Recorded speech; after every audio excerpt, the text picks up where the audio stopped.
Broadcasting live from the Capital OTB studios, this is Racing Across America with Seth Merrow. We'd like to thank Gulfstream Park for their sponsorship of this program and some of the other programming and events here at Capital OTB. Gulfstream Park's championship meet features great racing now through Florida Derby weekend at the end of March.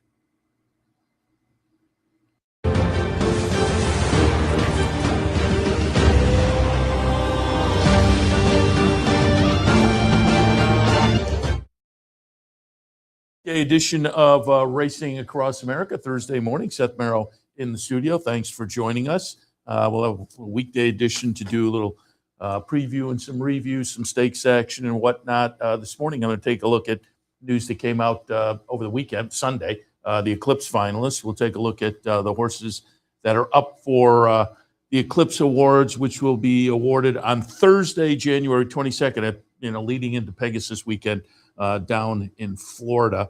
So again, a couple of weeks before they're announced, but the finalists were announced last Sunday. So we'll take a look at that. We'll catch up to a date on what's coming up here at Capital OTB today and for the next few days as well. So stay tuned.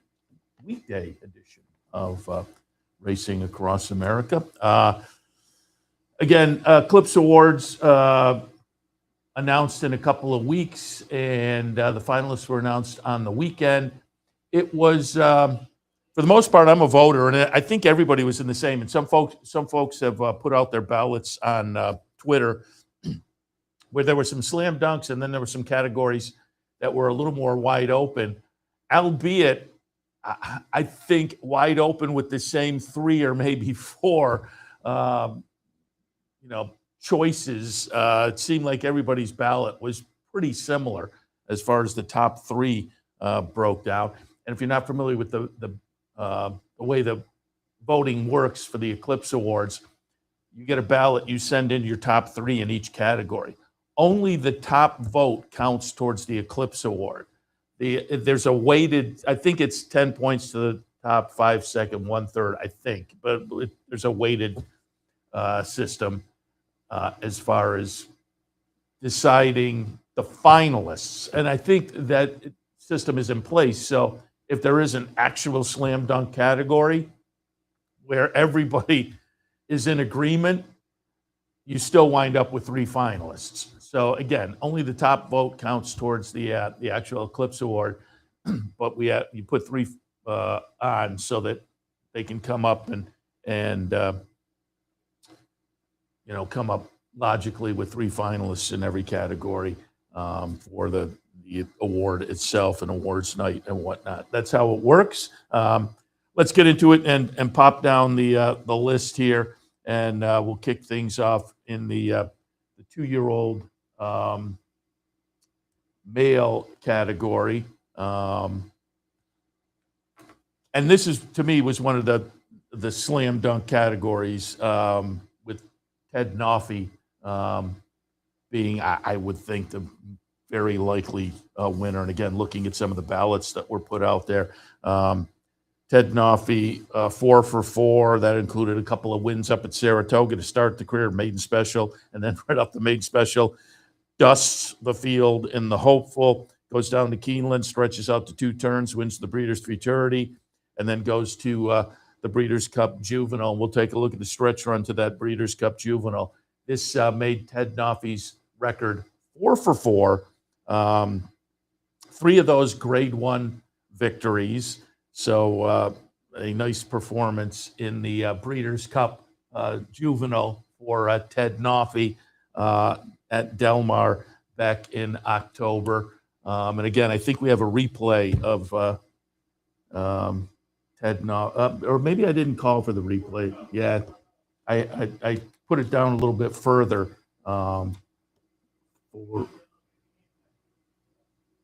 Yeah, that was my fault. I had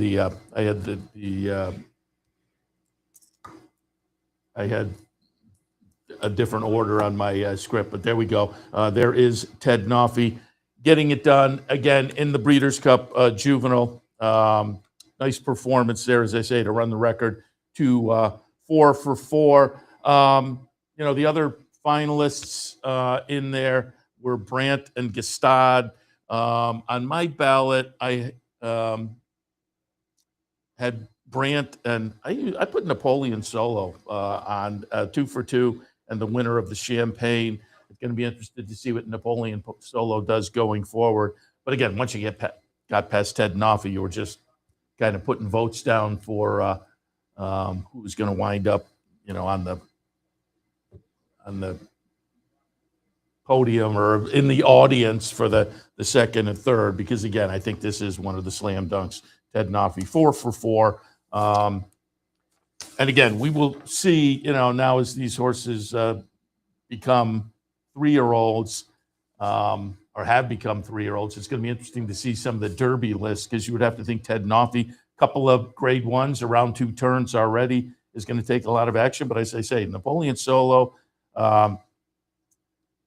who was the Champagne winner, 2 for 2 last year.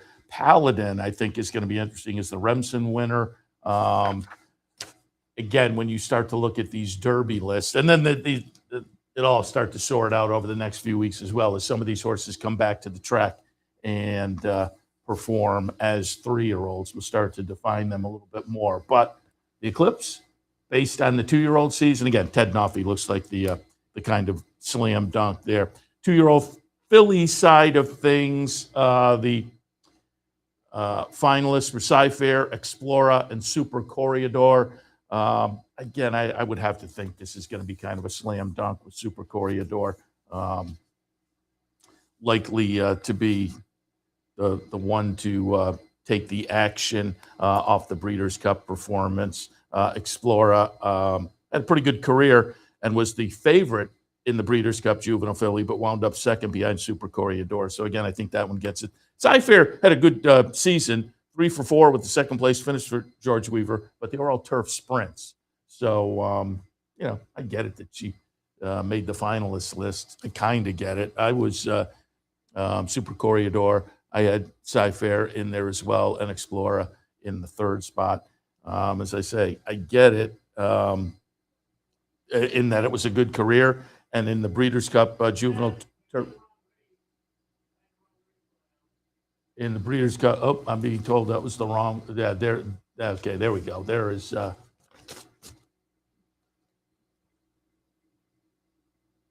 There is Ted Noffe getting it done in the juvenile. So we'll see Ted Noffe. I will continue with the 2-year-old fillies. Super Corregidor, Cy-Fair, Explora were my picks, and they wound up to be the top 3. But as I say, I would think another one that's maybe not as much as a slam dunk as Ted Noffe, but I think in the ballpark probably as well.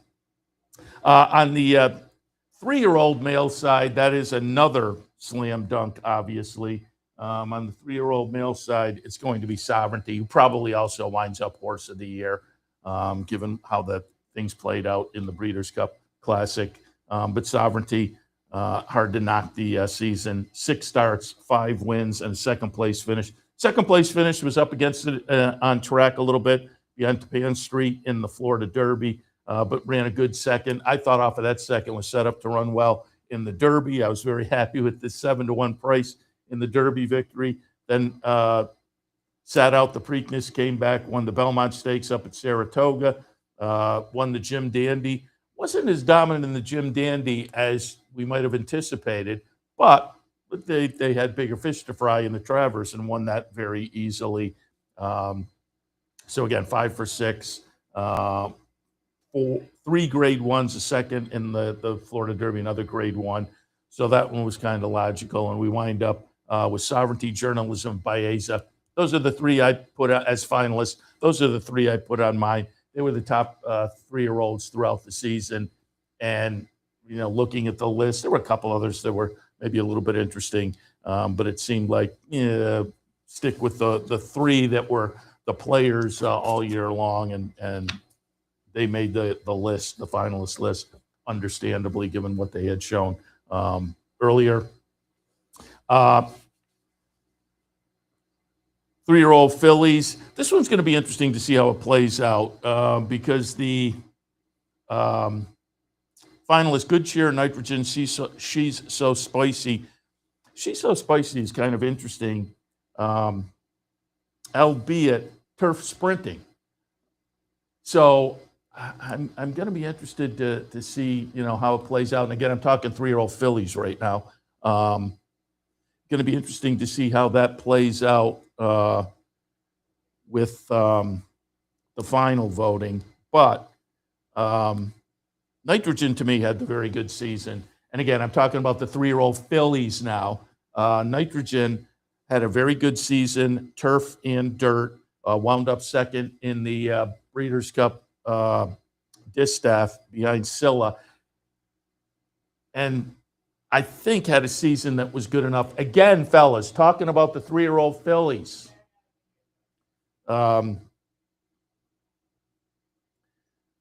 So again, in 9 starts this season, 6 wins and 3 seconds, and turf and dirt. I think it was a very good season for the Cassie trainee Nitrogen. So to me, that one, slam dunk, I don't know, but to me, that one was pretty easy. I think she'll wind up with it. But again, looking at some of the ballots out there, it's going to be interesting to see how that category winds up playing out in there. We'll move on now to the older male category. And for me, I had it Nisos, Mindframe, and Sierra Leone. This to me, and looking at the ballots that were posted on social media, this is the one that's going to play out interesting because I think nobody absolutely stepped up and took control of the division, the handicap division.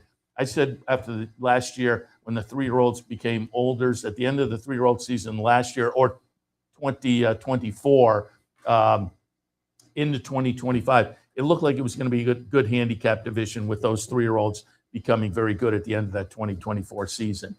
And I think it was a good division. It's just, it was very competitive and nobody really took control. To me, Nisos was a little bit interesting, and I kind of tilted slightly in that direction with the win in the Breeders' Cup Dirt Mile, and then wound up the season nicely winning the Grade 2 Pinkai. So a 4-for-5 record for the season, but Mindframe puts in a couple of Grade 1s. That counted, but the end of the season from now, the Jockey Club up at Saratoga, obviously, you can kind of draw a line through that, but wound up 5th in the Breeders' Cup Classic. So you can see with the 2 Grade 1s, you could make a case there.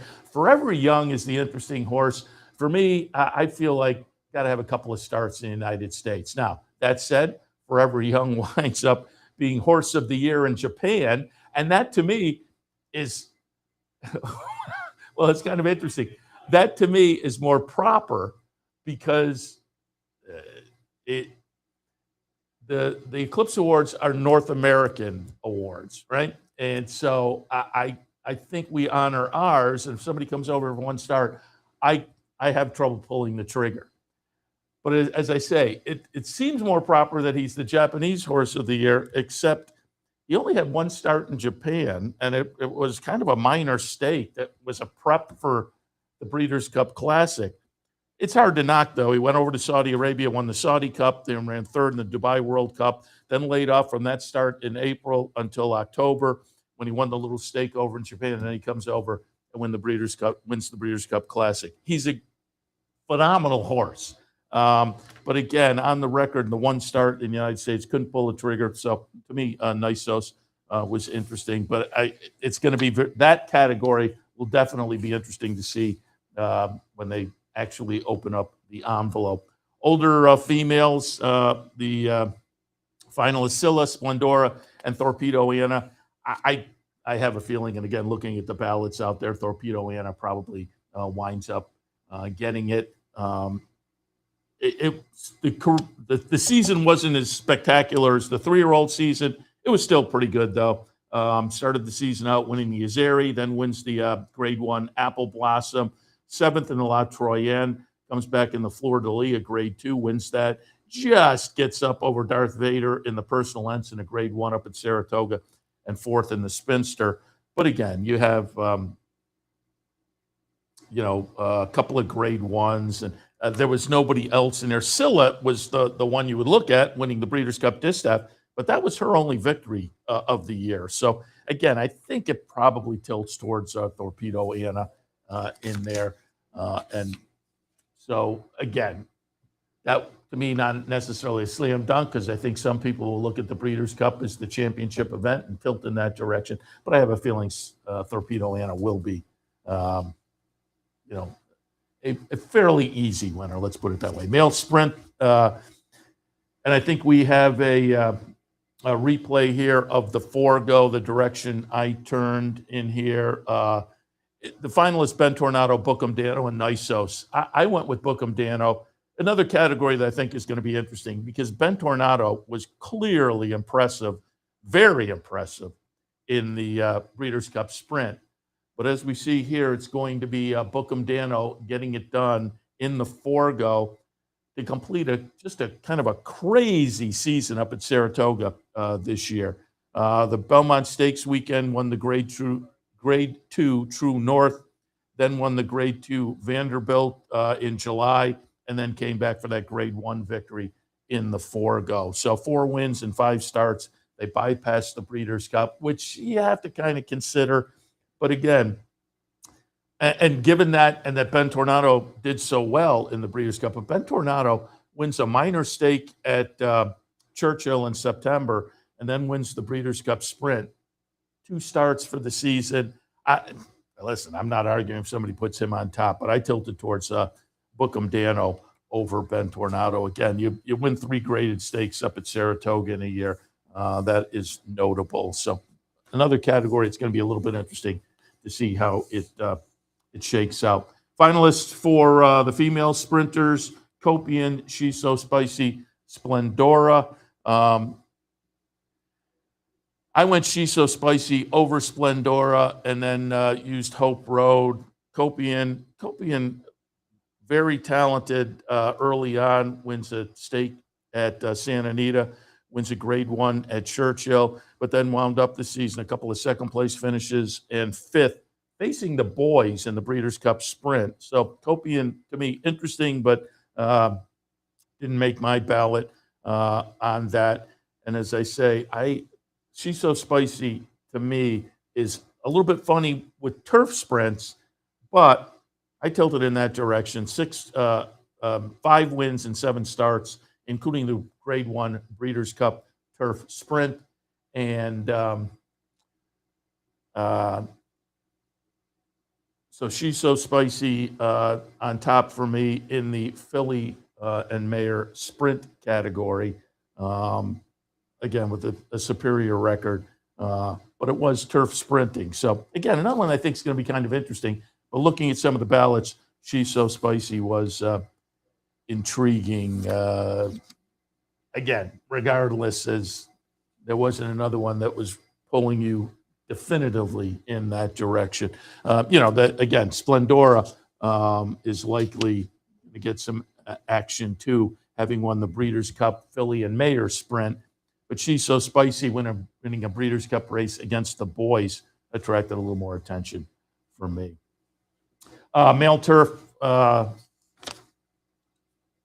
deterministic, notable speech, Rebels Romance, the finalists. I went with notable speech. We were up at Woodbine for the Woodbine Mile. That was a nice victory. We talked to Charlie Appleby's assistant up there. They were saying, yep, we're popping back to England, and then we'll be back for the Breeders' Cup. That was the game plan, and they pretty easily won the Breeders' Cup. So, again, just kind of makes my my personal rule with a couple of starts in North America, but they were very good, both Grade 1. So I tilted towards notable speech. Rebels Romance wins the Turf Classic at Belmont at Aqueduct, but second in the Breeders' Cup Turf behind the former jumper, who was a little bit of a story in his own right, Ethical Diamond.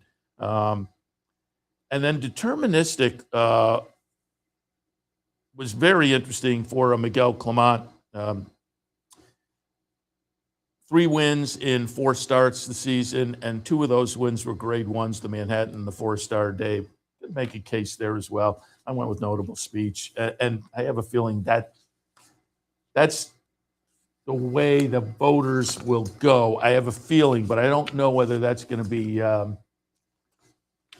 as big a margin as maybe some of the other categories. That'll be another one to be interesting, but I do think, to me, notable speech probably edges that one out or winds up with it. Philly turf, I have it, or the finalists are Gazora. She feels pretty. She's so spicy. I think she feels pretty is probably the logical in here. 5 starts, 3 wins, a couple of seconds. The wins, the grade 1 EP Taylor up at Woodbine. The grade 1 New York earlier this year, grade 3 Modesty also on the resume, and a couple of close-up seconds in other grade 1s, the Diana and Just Miss behind Gazora in the Breeders' Cup Philly and Mayor Turf. So Gazora is one that can make a claim there too, having finished in front of She Feels Pretty, but that's another one that only came over to the United States and made 1 start, but it was the Breeders' Cup Philly and Mayor Turf, and some people don't have my rule, so that one will clearly get some action. She's so spicy. Again, interesting, certainly an interesting record, but a sprinter on the turf. I think the other 2 will take the action in that category. Steeplechase horse, it was a category where there was no standout this year. I tilted towards Cool Jet, but again, in past years, horses like Snap Decision, there have been horses that have strung together 2 or 3 grade 1s on the steeplechase side and were a little bit easier. This year, it was pretty evenly matched bunch, so we'll see. But I tilted towards Cool Jet. But, and then the human categories we will go over at a future date. They're kind of interesting as well, particularly the jockey category. But the trainer category, I think, is playing out well. If you look at some of the ballots on social media also. So, again, we'll hit on those going forward. But as I say, there are a couple of slam. Ted Noffy is certainly a slam dunk. Sovereignty is the 3-year-old. And a few other divisions where, as I say, it doesn't really go outside of 3 or at most 4 maybe. But it will be interesting to see how it shakes out among those, the trio or the quartet when we get to actually opening up the envelopes. All right, let's take a quick break. We'll come back. We'll just line you up for the day here, tell you about some of the promos and whatnot coming up as well here at Capital OTB. So stay tuned.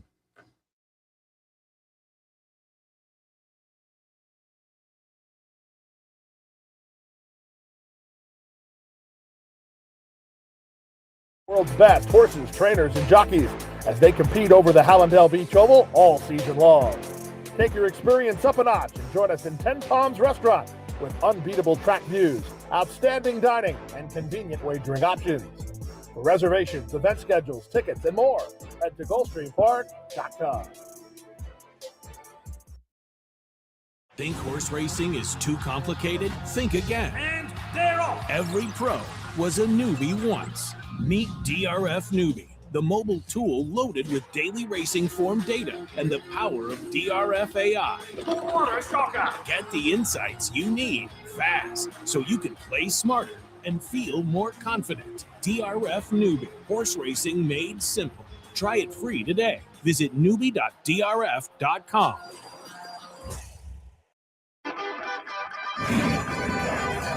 Want to get your career in horse racing off to a fast start? Well, the University of Arizona's Racetrack Industry Program is your winning ticket. The Racetrack Industry Program has served as a springboard to some of the industry's most successful individuals, with a proven track record of job placement right out of college. If you want to earn a degree in the exciting horse racing industry, the Racetrack Industry Program can put you in the winner's circle.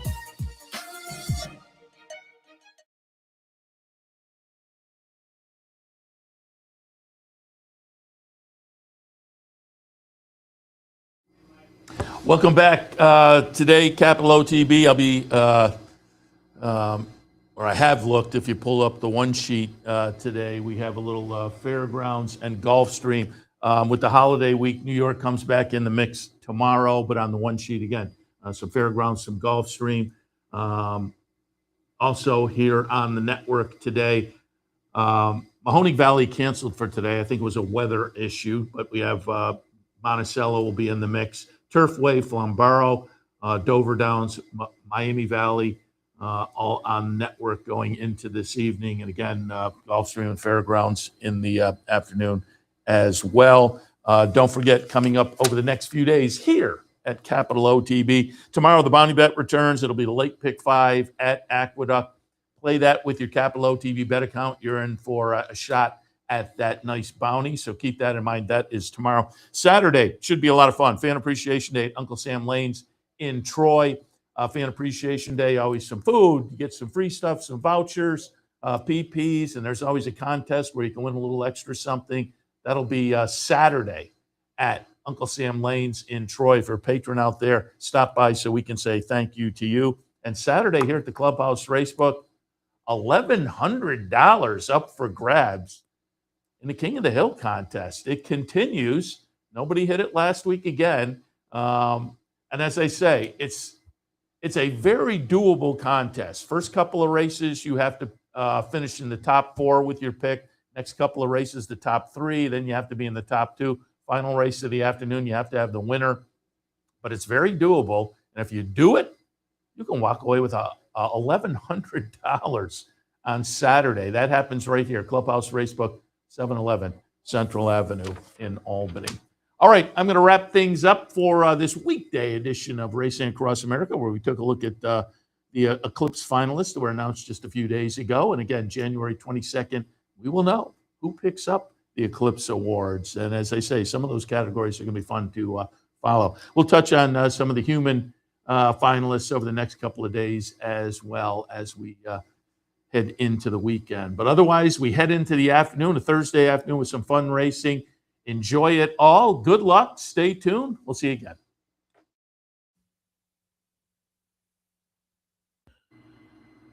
We'd like to thank Gulfstream Park for their sponsorship of this program and some of the other programming and events here at Capital OTB.